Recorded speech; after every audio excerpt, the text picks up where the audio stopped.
we need to, it was just brown soil. So we need to rehabilitate and revegetate it. The building was completed about 5-8 years ago, and this is the facade facing the square. What we did was to create a series of sky courts in the building, and this is the pattern we used was this, where we had a series of sky courts, which are not exactly linked, it is like a stepping stone. Of course, the ideal vegetative pattern is the one on the right where it's linked. But we link there's a greater pool of resources within the green area to be shared among the species. And by having a larger pool, it engenders a much greater opportunity for survival, with the other earlier three patterns, like the stepping stone, and this dispersed relationship and the centralized relationship do not engender. And so this was a scheme where we did not link it, and we didn't have opportunity to do that in design. So the pattern is the patchy, dispersed pattern that you see on the right hand side.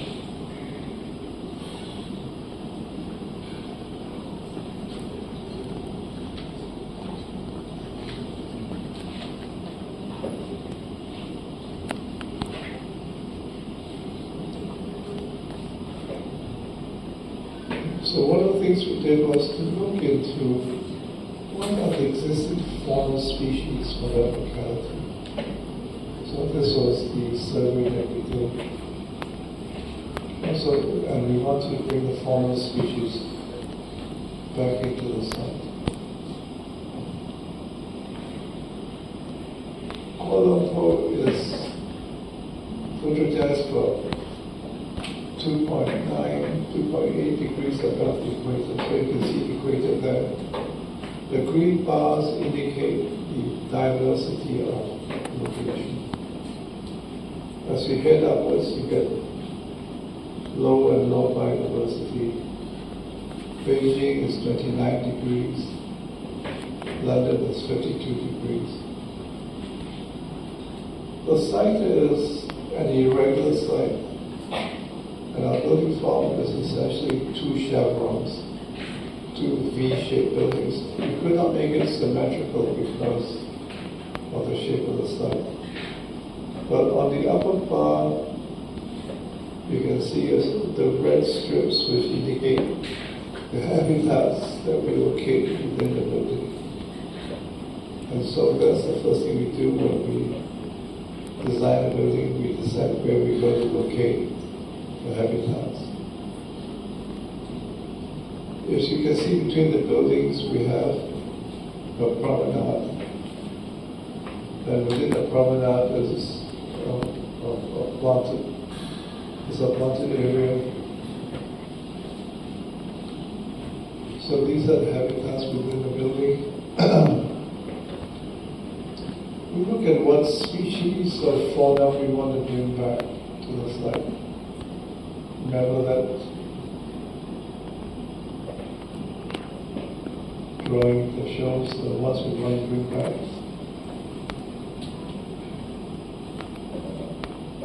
And then we start to look at what flora species will attract the fauna. And we look at the interaction between both of them. And that provides the basis for designing the habitats. So in a nutshell, this is our biodiversity approach. And not only to bring the vegetation to the ground, but bring it all the way down to the basin as well. And so these are what we call ecocells. Ecocells is an idea we developed, or we thought of 5-8 years earlier when we did the competition for the Kowloon waterfront. And the red squares are where the ecocells are, the brings the vegetation from the roof down to the basement. And these ecocells do a number of things. It brings vertical integration back to the ground, provide opportunities for rainwater harvesting, brings natural vegetation into the ground in daylight, and at the bottom we can have a living machine. Then we started to experiment with the facade. The conventional facade for sun shading would be horizontal roofless. And we just said, let's try something different. So here what we did was we took glass panels for sun shading. The glass panels have fritted patterns on it. And it is separated from the inner facade, so it's essentially a double-skin facade. And the glass panels are not but jointed. There's an air gap in between so that air can flow through. And we wanted to have a cultural reference to the building. So we took the idea of the royalty and took the socket pattern as a pattern for the fritted glass. And we shaped the building with faceted so that it looked like a jewel along the boulevard. So this was our idea.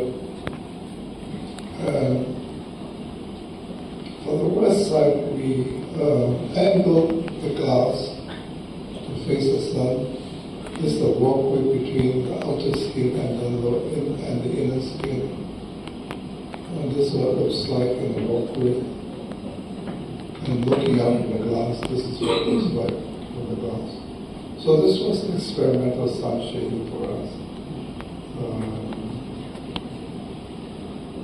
So does it work? So these were the figures we got. The average office building in Kuala Lumpur uses about 230 to 250, in the case 210 kilowatt hours per square meter per annum. But with this fritted glass sunshade, we reduce it by about 38%. We got it down to about 136.18 kilowatt hours per square meter per annum. That's about 30+% reduction, but not ideal. So this is the west facade. And then we start to look at the reason why the buildings were shaped in that way. You see, there are two axes. The long axis is the one where the boulevard is, leading to the Prime Minister's office. And then our site is at an angle. The second axis is between the plaza, which is designed by Mr. Hijaska Stewart, and at the bottom is the Millennium Monument, which we designed a few years earlier. So this is the axis from the plaza on the left-hand side down to the monument. And on the far right is the famous Sri Wawasan Bridge.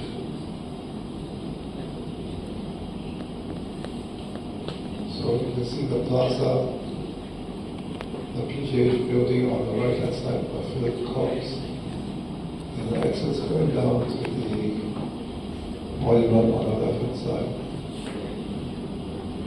We designed the monument a few years back for this building, and you can see on the right-hand side the monument is by the waterfront, and the Prime Minister's office is on the top with the plaza below. And next to that is the Ministry of Finance buildings that were done by GDP.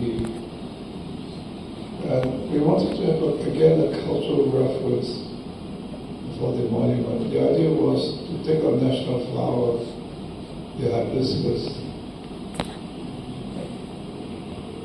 and to shape the ramps like the leaves of hibiscus. So this was our cultural reference. So it's important for us in the design of building that there should be reference to its locality and its context.